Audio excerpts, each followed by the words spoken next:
Welcome to E6 TV. ప్రస్తుతం మనతో పాటు ఉన్నారు ఐఐటి ఎంట్రన్స్ రాసే స్టూడెంట్స్కి professor, 20,000 hours class room teaching experience ఉన్నవారు చంద్రశేఖర్ జోష్లా గారు. సో 2026లో జేఈ మెయిన్స్ గురించి వాటికి ఉండే చేంజెస్, ముందు ఉన్న వాటికి ఇప్పుడున్న వాటికి ఏదైనా చేంజెస్ ఉన్నాయా లేదా, ఈ ప్యాటర్న్ ఎలా నడుస్తుంది ఏంటనేది సార్ని అడిగి తెలుసుకుందాం. నమస్తే సార్. నమస్తే అమ్మా. సార్, జేఈ మెయిన్స్ 2026 జేఈ మెయిన్స్కి ముందున్న వాటికి ఇప్పటికి ఏదైనా డిఫరెన్సెస్ ఉందంటారా? పెద్దగా ఏం లేదమ్మా, తేడా ఏం లేదు.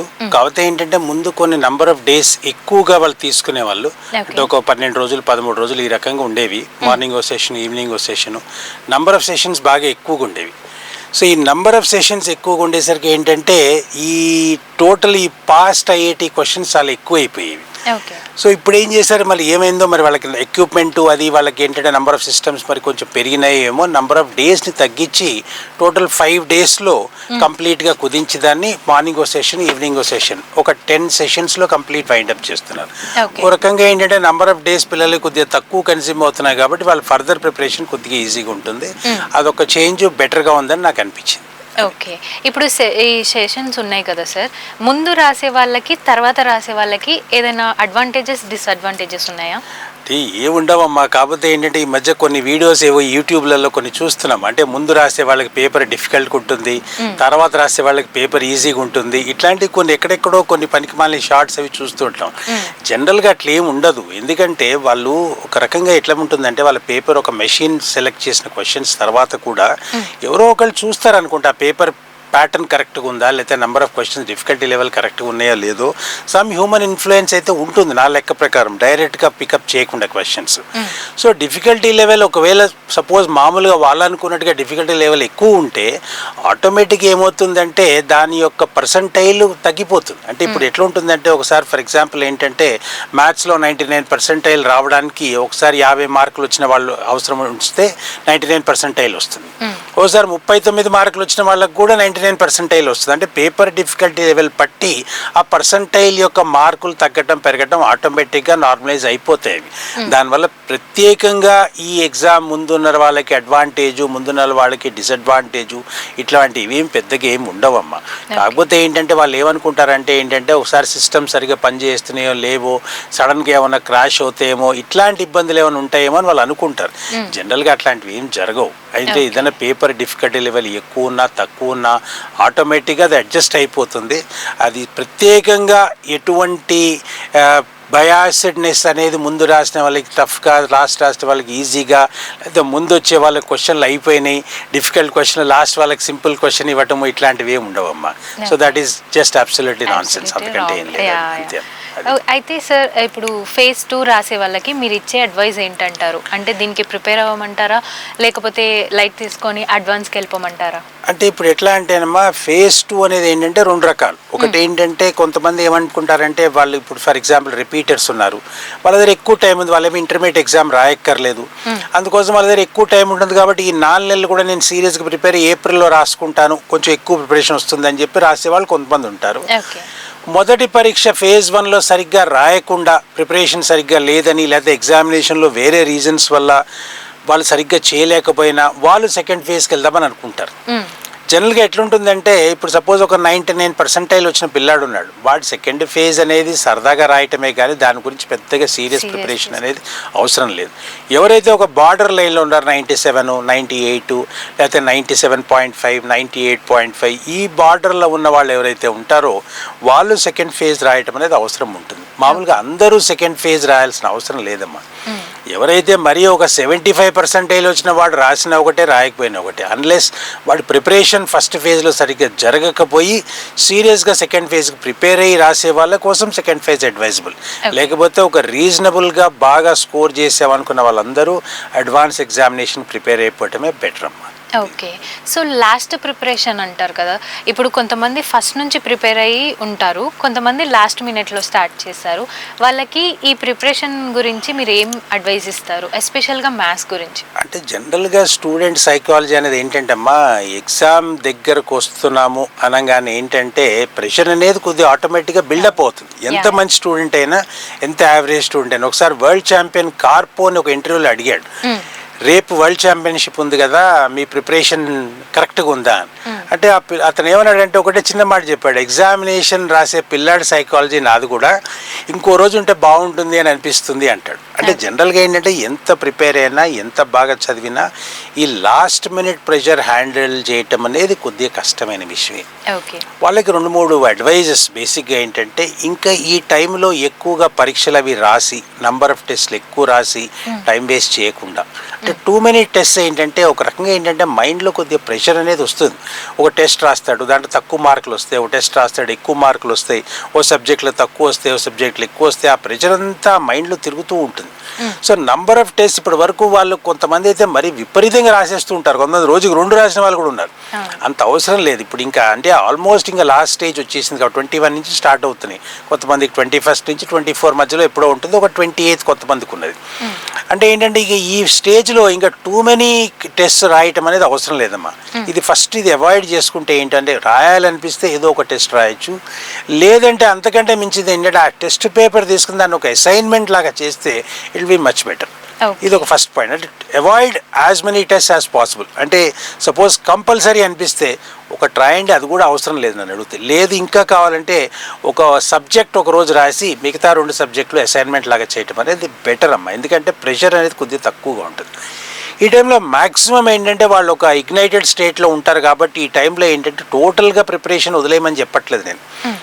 వాళ్ళు ఉన్న క్లాస్ నోట్సు, టీచర్ సాల్వ్ చేసిన ఇంపార్టెంట్ క్వశ్చన్స్, ఇంపార్టెంట్ కాన్సెప్ట్స్. జనరల్గా ఏంటంటే ఒక టీచర్ డిస్కస్ చేసేటప్పుడు క్లాస్లో ఏం చెప్తారంటే, ఇవన్నీ ఇంపార్టెంట్ క్వశ్చన్స్ ఉన్నాయి, ఇవి ఒకసారి చూసుకోండి అని చెప్తాడు. అలాంటి క్వశ్చన్స్ అన్నీ ఏంటంటే ఒకసారి సొల్యూషన్స్ అన్నీ ఒకసారి వెరిఫై చేసుకొని ఒకసారి చూసుకుని దీంట్లో ఏమైనా తప్పులు ఏమైనా ఉన్నాయా లేకపోతే నాకేమైనా రానివి ఉన్నాయని ఒకసారి వెరిఫై చేసుకోవడం. తర్వాత ఏంటంటే కొన్ని కాన్సెప్ట్స్ ఏంటంటే వాళ్ళకి కొన్ని ఇబ్బంది పెట్టే కాన్సెప్ట్స్ కొన్ని ఉంటాయి. ఆ ఇబ్బంది పెట్టే కాన్సెప్ట్స్ మీద కొన్ని సాల్వ్డ్ ఎగ్జాంపుల్స్ ఒకసారి చూసుకుంటే అది కొంచెం వాళ్ళకి లాస్ట్ మినిట్లో కొద్దిగా హెల్ప్ అవుతుంది. ఇది 2వ పాయింట్. 3వ పాయింట్ ఏంటంటే వాళ్ళ టీచర్ రాసిన క్లాస్ నోట్స్లోంచి లేదంటే వాళ్ళకి కావాల్సిన ఇంపార్టెంట్ కాన్సెప్ట్స్ అన్నీ ఒక లిస్టు రాసుకుని, ఇదివరకు వాళ్ళు ఆల్రెడీ రాసి ఉంటారు షార్ట్ నోట్స్, చాలామంది పిల్లలు మంచి పిల్లలందరూ రాసుకుంటారు. రాయని వాళ్ళు ఎవరైనా ఉంటే ఇప్పుడు ఒకసారి ఈ 2 రోజులలో ఒక రోజులలో మొత్తం ఇంపార్టెంట్ కాన్సెప్ట్స్ ఒక 100 కాన్సెప్ట్స్, వాళ్ళకి నచ్చిన కాన్సెప్ట్స్ లేకపోతే వాళ్ళకి రాని కాన్సెప్ట్స్ ఒకసారి రాసేసుకుంటే జనరల్గా ఏమవుతుందంటే ఆ కాన్సెప్ట్ మీద క్వశ్చన్ వచ్చినప్పుడు వాళ్ళు కొంచెం కాన్ఫిడెంట్గా ఫీల్ అవుతారు. అంటే ఆల్రెడీ చేసిన కాన్సెప్ట్ మీద క్వశ్చన్ వస్తే వాళ్ళు ఇంకా బెటర్గా ఎగ్జామినేషన్లో హ్యాండిల్ చేయగలుగుతారు, టైం స్పెండ్ చేయడం కొంచెం తక్కువ ఉంటుంది. కాబట్టి డెఫినెట్గా ఒక్కసారి రివ్యూ ఆఫ్ కాన్సెప్ట్స్ అనేది ఒకసారి చేసుకుని ఒకసారి షార్ట్ నోట్స్ వాళ్ళు ఇదివరకు రాసుకుంటే ఒకసారి చదువుకుని కొన్ని సాల్వ్డ్ ఎగ్జాంపుల్స్ చేయకపోయినా ఒకసారి చూసుకుంటే సరిపోతుంది. ఈ లాస్ట్ మూమెంట్లో ఏంటంటే మ్యాక్సిమం ఏంటంటే మనం చేసుకోవాల్సింది ఏంటంటే ఎంత వీలైతే అంత ప్రెషర్ తగ్గించుకోవటం, వీలైనంత తక్కువగా ఫ్రెండ్స్తో మాట్లాడటం. ఎందుకంటే నేను ఇది చేశాను, ఈ బుక్ చేశాను, ఆ బుక్ చేశాను, లేకపోతే ఈ అసైన్మెంట్ చేశాను, ఈ టెస్ట్లో ఇన్ని మార్కులు వచ్చాయి, ఇవన్నీ ఏంటంటే ఒక రకంగా కొంచెం స్టామినాను లో చేయడానికి పనికొచ్చేవి కానీ ఏమైనా హై చేసేవి ఏమి ఉండవు. జనరల్గా ఎవరు హెల్ప్ చేసే వాళ్ళు ఈ స్టేజ్లో ఎవరు ఉండరు కాబట్టి వాళ్ళతో డిస్కషన్ చేయటం అనేది అసలు పెద్దగా అవసరం లేని పని. ఆ డిస్కషన్స్ అన్ని బంద్ చేసుకుని ఒకసారి టైం ఉంటే కొంచెం రిలాక్స్ అయ్యి ఒకసారి వాళ్ళంతటి వాళ్ళు మనసులో నెమరు వేసుకుంటే కాన్సెప్ట్స్ ఒకసారి రివ్యూ చేసుకుంటే it will make them much better. ఇది చాలా వరకు హెల్ప్ అవుతుంది. ఓకే. అండ్ చాలామంది స్టూడెంట్స్ ఎగ్జామ్కి ముందు ఫాస్ట్గా పేపర్స్ తిప్పేసి తెగ రివిజన్ చేసేసుకుంటారు. సో దానికి మీరేమంటారు? అంటే టూ మచ్ రివిజన్ అక్కర్లేదమ్మా. అంటే టూ మచ్ రివిజన్ అంటే ఏంటంటే బేసిక్గా ఏంటంటే ఏదైనా ఒక కాన్సెప్ట్, ఇప్పుడు ఏంటంటే చాలా మంది మనం చూస్తూ ఉంటాం, స్కూటర్ మీద వెళ్తూ ఉంటారు, పేరెంట్ స్కూటర్ నడిపిస్తుంటాడు, వీడు పుస్తకం పెట్టుకుని స్కూటర్ మీద చదువుతూ ఉంటాడు. అది పెద్దగా ఏమి ఉపయోగపడేది ఏం కాన్సెప్ట్ కాదు. ఊరికే అది అవతల వాళ్ళు చూపించుకోవడానిక లేకపోతే ఊరికే ప్రెషర్ బిల్డప్ చేసుకోవడానికి తప్పితే దానివల్ల వచ్చే ఉపయోగం ఏమీ లేదు. Definitely it is not going to help in any way. Fast revision బదులు వాళ్ళకి రాని కాన్సెప్ట్స్ లిస్ట్ ఏవైతే ఉంటాయో ఒకసారి రాసుకుని దాన్ని ఒకసారి కనుక కంప్లీట్గా ఒకసారి మళ్ళీ రివ్యూ చేసుకుని ఏదైనా డౌట్ ఉంటే వాళ్ళ క్లాస్ టీచర్నో లేకపోతే ఎవరన్నా వాళ్ళకి తెలిసిన టీచర్నో ఒకసారి మంచి ఇదివరకు రెగ్యులర్గా వాళ్ళకి చెప్పిన టీచర్ని ఒకసారి డిస్కస్ చేసుకుంటే సరిపోతుంది.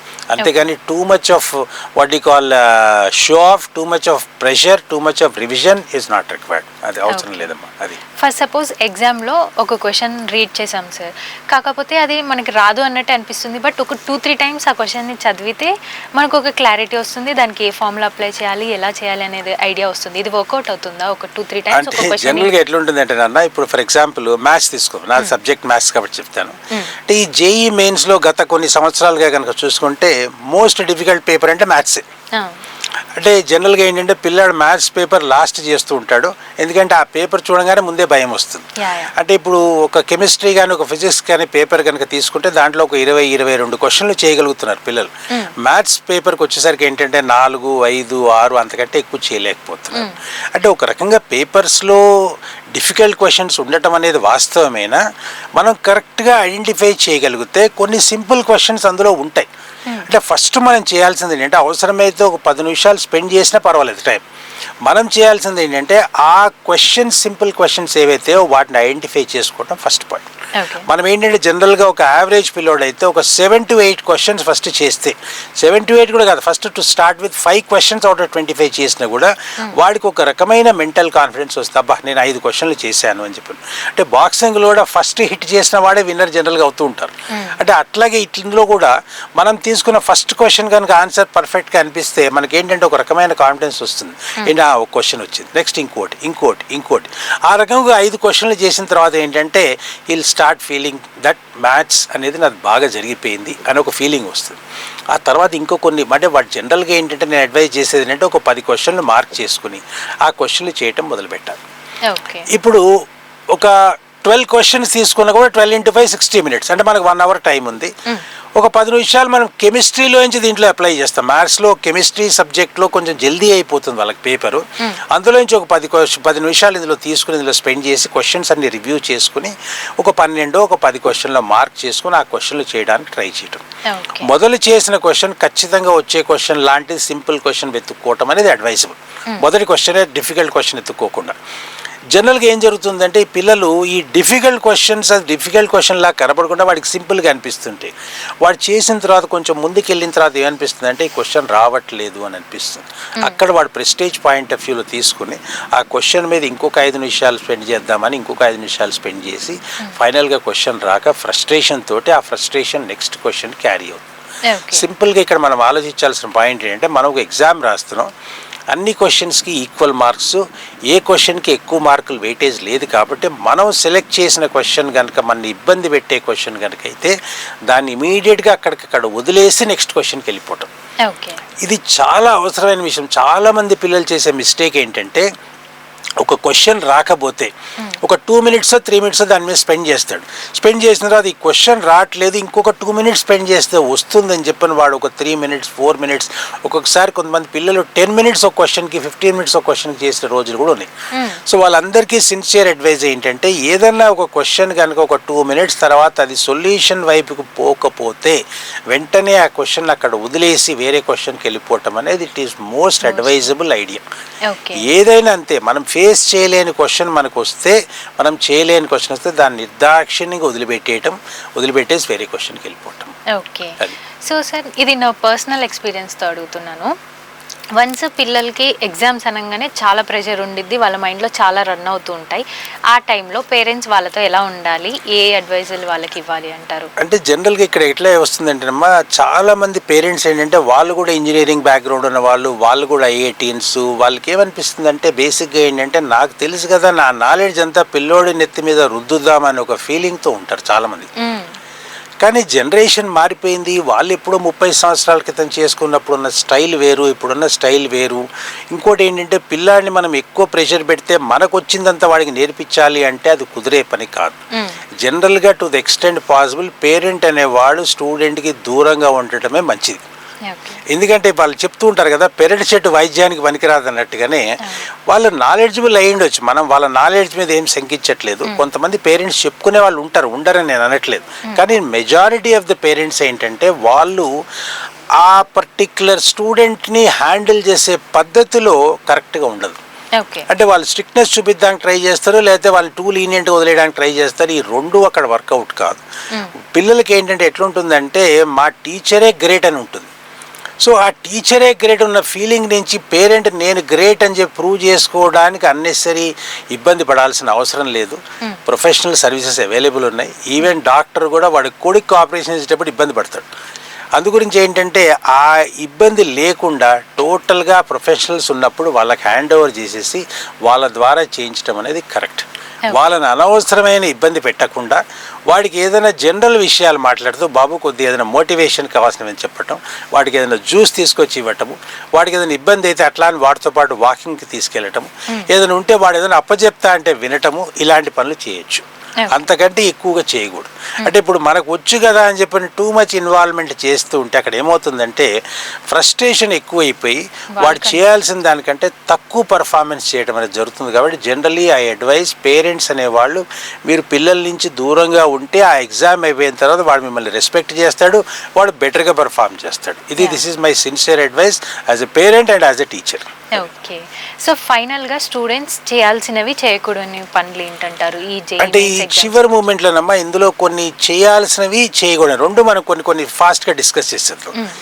చేయాల్సినవి ఏంటంటే ఎగ్జామినేషన్ సెంటర్ ఎక్కడుందో ముందే వాళ్ళ పేరెంట్ ఎవరినో వెళ్ళి చూసుకుని రమ్మని లాస్ట్ మూమెంట్లో ఎగ్జామినేషన్ సెంటర్ వెతుక్కోవాల్సిన పరిస్థితి రాకూడదు. అఫ్ కోర్స్ GPS లొకేషన్స్ ఉన్నాయి, అన్నీ ఉన్నా కూడా ట్రెడిషనల్గా మనం ఆలోచిస్తే ఏంటంటే ఎగ్జామినేషన్ సెంటర్ని ముందు రోజు వెళ్ళి ఒకసారి చూసుకుని ఎంత టైం పడుతుంది, ఒక అప్రాక్సిమేట్ టైం కంటే ఎక్కువ టైం పెట్టుకుని ఆ రోజు ట్రాఫిక్ ఎక్కువ ఉంటుంది, సండే అవుతుందా, ఏ రోజు అవుతుంది, టైమింగ్ ఏంటి చూసుకుని ఆఫీస్ టైమింగ్స్ చూసుకుని మనం వెళ్ళే టైంకి ఎక్కడ ఎన్ని గంటలకు రీచ్ కావాలో దానికంటే ఒక హాఫ్ అన్ అవర్ 45 minutes ముందు అక్కడ చేరుకోవడం అనేది మొదటి ప్రయత్నం. అంటే ఫస్ట్ ఆఫ్ ఆల్ ఏంటంటే ఎగ్జామినేషన్ సెంటర్కి టైంకి రీచ్ కావటం, this is first point.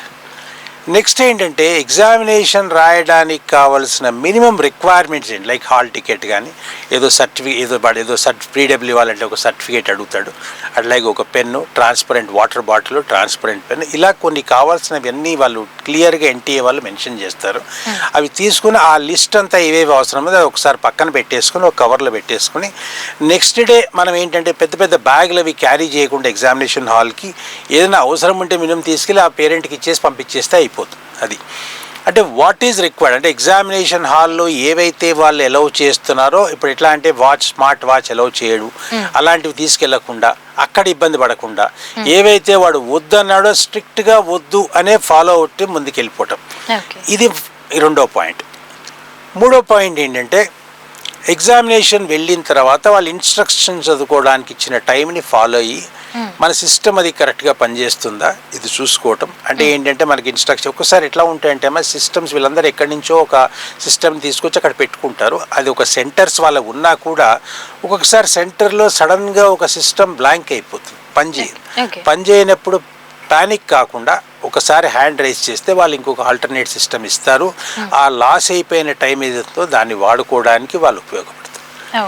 Examination సెంటర్లో వెళ్ళంగానే వీళ్ళతోటి డిస్కస్ చేయకుండా మనం డైరెక్ట్గా మన ఎగ్జామినేషన్ హాల్కి వెళ్ళిపోవటము, అక్కడ వాళ్ళు ఎలవ్ చేస్తున్నప్పుడు లోపలికి వెళ్ళి కూర్చోవడం, అంతే. వీళ్ళని డిస్టర్బ్ చేయకుండా నీట్గా మన పని మనం చేసుకుని కూర్చోవటం, వీళ్ళతో డిస్కస్ చేయకుండా. ఇంకా ఏంటంటే బేసిక్గా ఏంటంటే ఎగ్జామినేషన్లో వెళ్ళిన తర్వాత జనరల్గా ఏంటంటే అందరూ ఏం చెప్తారంటే కెమిస్ట్రీ ఫస్ట్ చేయండి, తర్వాత ఫిజిక్స్ చేయండి, తర్వాత మ్యాథ్స్ చేయండి. ఇది జనరల్ ఇన్స్ట్రక్షన్. ఎందుకంటే జనరల్గా వాళ్ళ ప్రకారం ఏంటంటే కెమిస్ట్రీ కొద్దిగా ఈజీగా ఉంటుంది, తర్వాత ఫిజిక్స్ ఈజీగా ఉంటుంది, తర్వాత మ్యాథ్స్ చేయండి అని జనరల్గా చెప్తారు. ఇది జనరల్ ఇన్స్ట్రక్షన్స్ మాత్రమే. ఇంకోటి ఏంటంటే కెమిస్ట్రీని ఫటాఫట్ చేసేయండి, ఒక హాఫ్ అన్ అవర్లో చేసేయండి, ఆ మిగతా హాఫ్ అన్ అవర్ కూడా మ్యాథ్స్కి పెట్టండి, లేకపోతే ఆ మిగతా హాఫ్ అన్ అవర్ కూడా కెమిస్ట్రీకి పెట్టండి. ఇలాంటి కొన్ని అడ్వైజులు వాళ్ళకి ఇస్తూ ఉంటారు. మనము ప్రాక్టీస్లో ఏం చేసినా మెయిన్ ఎగ్జామినేషన్లో ఏం చేస్తామో అదే కౌంట్ అవుతుంది. అంటే జనరల్గా ఏంటంటే టాప్ గన్ సినిమాలో వాడు ప్రాక్టీస్లో ఎవడో టాప్ ఉంటాడు, అంత మాత్రం వాడు రియల్ లైఫ్లో టాప్ అవ్వాలని ఏం లేదు.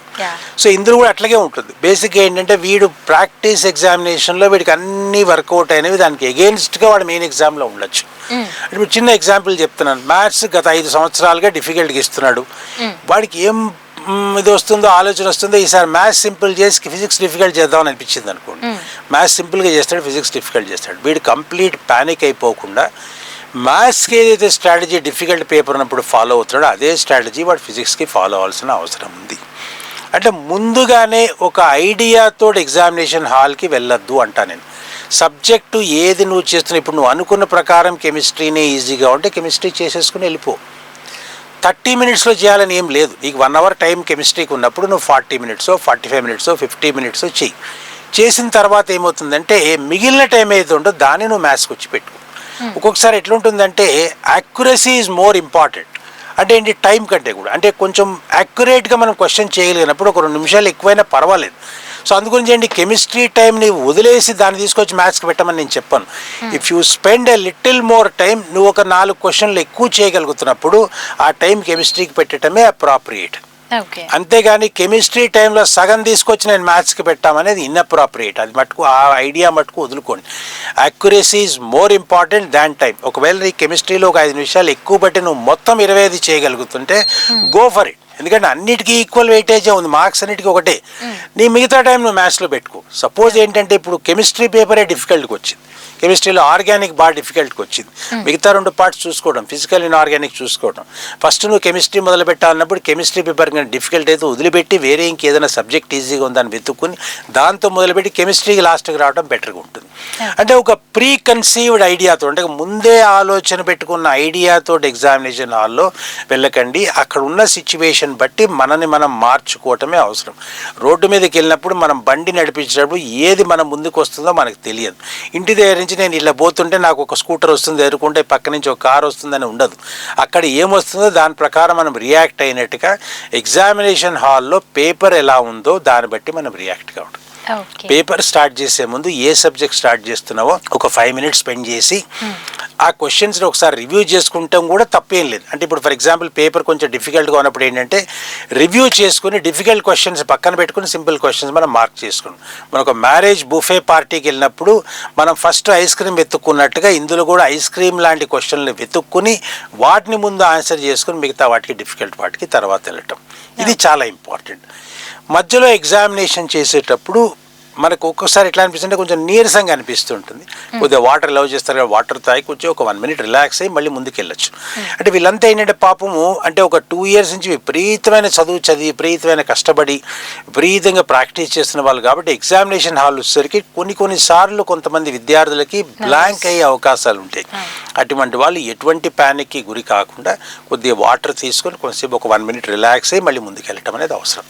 పేపర్ అటెంప్ట్ చేసేటప్పుడు మటుకు మనం బేసిక్గా ఎంత చేసినా కూడా ఎగ్జామినేషన్ స్టార్ట్ చేసామో నువ్వు నమ్మిన దైవాన్ని ఒక నిమిషం ప్రార్థించి ముందుకెళ్ళటం అనేది అడ్వైజబుల్. ఎందుకంటే అన్నీ చేసినా కూడా there are so many factors will decide the selection. ఎటువంటి ఫ్రస్ట్రేషన్ లేకుండా. ఇంకోటి ఏంటంటే life is bigger than any exam. జీవితం కంటే ముఖ్యమైనది ఏది లేదు. ఇది ఒక చిన్న ఎగ్జామ్ మాత్రమే. ఇందులో బాగా చేసినా బాగా చేయబోయినా లైఫ్లో సక్సెస్ అనేది గ్యారంటీగా ఉంటుంది. కాబట్టి దాని గురించి టూ మచ్ ఆఫ్ ఫ్రస్ట్రేషన్ పెట్టుకుని ఇది జీవితం ఇంకా దీంతో ఎండ్ అనే ఫీలింగ్ లేకుండా హ్యాపీగా ఎగ్జామ్ రాసి బాగా ఎగ్జామ్ చేసుకుని ముందుకు రావడం అనేది అవసరం. This is what I wish. ఫైనల్గా ఇంకో పాయింట్ ఏంటంటే ఈ టూ మెనీ పీవైక్యూస్ చేస్తూ పిల్లలు ఏంటంటే యాక్చువల్ కాన్సెప్ట్ లేకుండా పీవైక్యూస్ అని గత ఏడాదిగా ఓన్లీ వారు వెనకాలే పడ్డారు. ఇది వరకు రోజుల్లో జేఈ అడ్వాన్స్ అన్నప్పుడు ఎట్లా ఉండేదంటే ఒక పరీక్ష రాసిన తర్వాత ఒక 20 క్వశ్చన్లు ఒక 15 క్వశ్చన్లు ఉండేవి, అది చేసుకుని వెళ్ళిపోయేవాళ్ళు. ఇప్పుడు ఏంటి ఒక 30 సెషన్లు ఒక 20 సెషన్లు ఉండేసరికి ఏంటంటే ప్రతి ఎగ్జామ్లో ఒక 600 క్వశ్చన్లు ఒక 500 క్వశ్చన్లు ఒక ఏడాదికి ఉంటే ఒక 10 ఏళ్ళగా చూసుకుంటే ఒక 5,000 నుంచి ఒక 7,000-8,000 క్వశ్చన్లు వస్తున్నాయి. ఇన్ని క్వశ్చన్లు చేయాలంటే ఎవరి వల్ల కాదు. అందుగురించి ఏంటి టూ మెనీ పీవైక్యూస్ చేసి వాళ్ళు ఏంటంటే ఆ ప్యాటర్న్ వైజ్ వస్తాయేమో అని వెతుకుతూ దానివల్ల కొద్దిగా నష్టపోయే అవకాశం ఉంది. కాబట్టి ఈ లాస్ట్ మూమెంట్లో పీవైక్యూస్ అనేది పెద్దగా ఏం అవసరం ఉండదు. అలాంటి క్వశ్చన్లు వచ్చే అవకాశం ఏమి పెద్దగా ఏం లేవు. సేమ్ క్వశ్చన్లు రిపీట్ కావు. ఆ కాన్సెప్ట్ వీళ్ళకి ఆల్రెడీ తెలుసు కాబట్టి ఇబ్బంది పడకుండా కొన్ని కొత్త క్వశ్చన్లు ప్రాక్టీస్ చేసుకుంటే మంచిది. This is what I advise. అదమ్మా. ఓకే సార్, చాలా క్లియర్గా ఎక్స్ప్లెయిన్ చేశారు. Thank you so much sir. Thank you అమ్మా. నమస్తే.